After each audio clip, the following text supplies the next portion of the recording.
Hi, I'm Tanya, and I live in Manhattan. Before I jump into the juicy stuff, please like and subscribe. My twin sister Natasha and I were born to super rich parents. Dad was a successful businessman, and my mom was an ex-supermodel from France. And a little wacko in the head. Growing up, Mom told us all the amazing things about her country. Oh, chérie, it is a beautiful country. So many good places to go and huge gardens. I miss it. Mom made France sound like a paradise. And while I got attracted to its beauty, language, and culture, Natasha was fascinated by its fashion and style. I wanted to go there so badly that I practically begged my dad every year for a vacation. Not this year, princess. Maybe when my Natasha becomes a famous model, we'll all go to Paris Fashion Week, Mom said. And she was serious. Mom was obsessed with making Natasha a supermodel. She got her to participate in all the baby pageants, and by the time we turned 5, Natasha's face was on every cereal box in the country.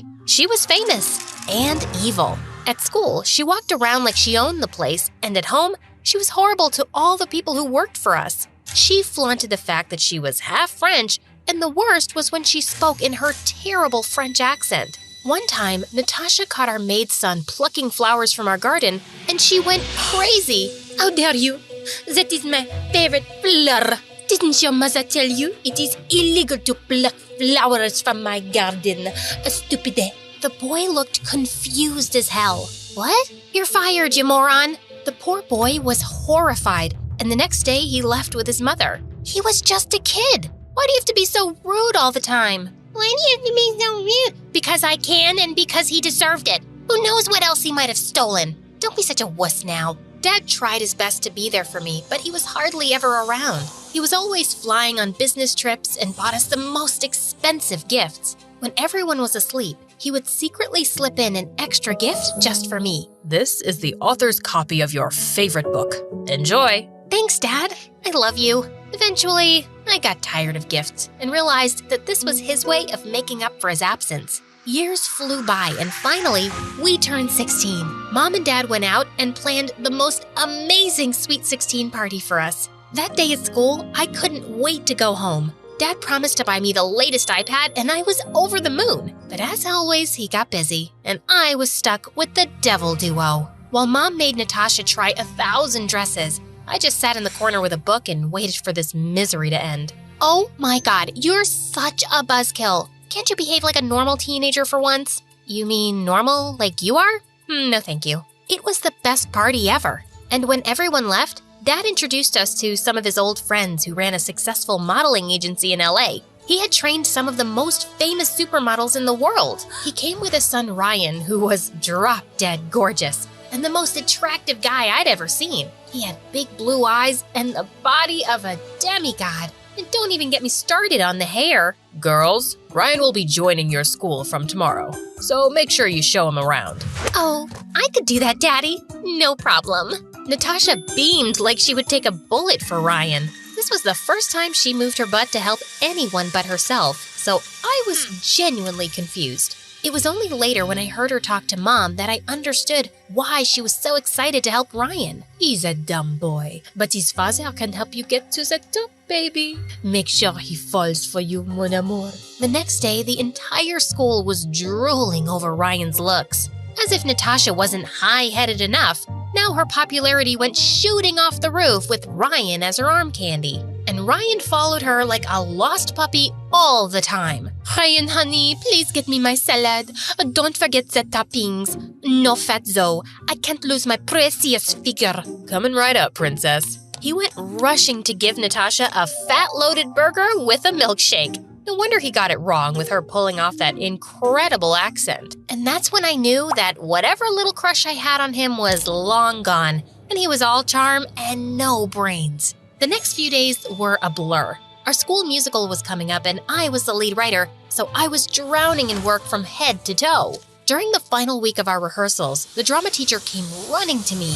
She looked like she'd seen a ghost. Tanya, can you change the storyline and not have a male lead at all? Our lead actor in the play fell and broke his leg. Holy bananas! There's no way we could do that on such short notice. I was losing my mind over the situation. But just then I saw Ryan walk into the hall. I was passing by when I heard you guys. I can be your lead guy. I have a really good memory, and I can learn the lines in no time. Oh, you're a savior. No problem. I gave him his script and asked him to learn everything. Within 15 minutes, he was all set. That was fast. Are you sure you can do this? I can do it if you're willing to help me. Practice my lines with me, will ya? When he started saying his lines, I stared at him wide-eyed. It was like I'd written the part for him, and he looked perfect with that face and voice. If you keep staring at me, I'll get awkward. Sorry. Anyway, you keep practicing. I gotta go. I have a class. I'll see you tomorrow. I hurried to the door to find Natasha fuming in anger. I had no idea that she'd been standing there all this time, watching us like a hawk. What the hell was that? What was what? I saw how you were looking at him. Listen, you nerd. I know you're my sister and all, but don't you dare make a move on Ryan. He's gonna ask me out, and I don't want you, of all people, to ruin this. Just dive into your books and buzz off. Okay, you jealous freak. I wasn't making a move on your boy toy. We were practicing for the school musical. Also, why do you care? You don't even like him. You're only using him so you could reach his dad and become famous. Don't make that face. I know what you and Mom are plotting. Natasha turned red and charged onto me like a raging bull. We broke into a fight, and by the time our teachers broke us apart, she had a massive blue mark smack in the middle of her face. I have a shoot today, you moron! Look what you've done!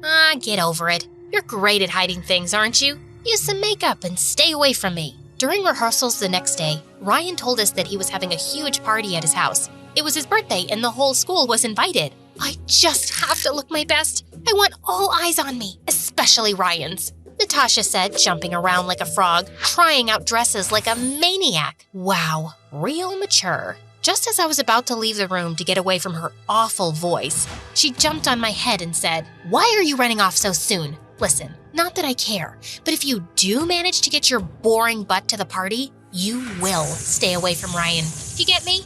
I will legit throw you in the barn if you say a word to him. Make all the assumptions in the world you want to. I like my life drama-free." And I walked back into the room, leaving Natasha sizzling in anger. The next day after the party, everyone waited for Ryan at the rehearsals, but he never showed up. I called him a million times, but he kept rejecting my calls. I searched and searched for him and finally found him sitting on the bleachers. Hey, we've been waiting for you for the past hour. You should have told us if you were planning to ditch us at the last moment. Go away, Tanya. I'm not in the mood. Ryan looked sad. I sat next to him and asked him what was wrong. Yesterday was my birthday, and all I wanted to do was spend some time with Natasha. I honestly really like her, but she never even wished me a happy birthday. She came to the party, went straight to meet my dad, and then she just vanished. My heart went out to Ryan. He deserved so much better than my evil sister. Natasha can be mean sometimes. She's the pampered one. Hang in there. I'm sure she'll come around. Ryan looked at me with his deep blue eyes and his heart-melting smile, and we went on our way to practice. Our musical was a massive hit, and everyone applauded and congratulated the team. And after that day, Ryan and I started hanging out more often and became best of friends. I was happy I finally had someone to discuss my books and work with, and he was happy because he could finally get answers to all his annoying questions. What does Natasha like to eat? What's her favorite color? What's her favorite perfume? He was obsessed with her. And then one evening when I had just gotten back from school, I saw Ryan standing in the driveway with the prettiest flowers. I'm gonna ask Natasha to be my girlfriend today. I hope she says yes. Oh, that she will, but not for the right reasons. As his friend, I thought it was high time he knew the truth. Natasha was the meanest person on earth and a manipulative witch, and Ryan needed to know before he got his heart broken. I gathered the courage to tell him the truth, but just then Natasha walked in looking like an angel, and Ryan's mouth went flying open. What an idiot! "Ay, gorgeous, don't you look handsome? And flowers? For me?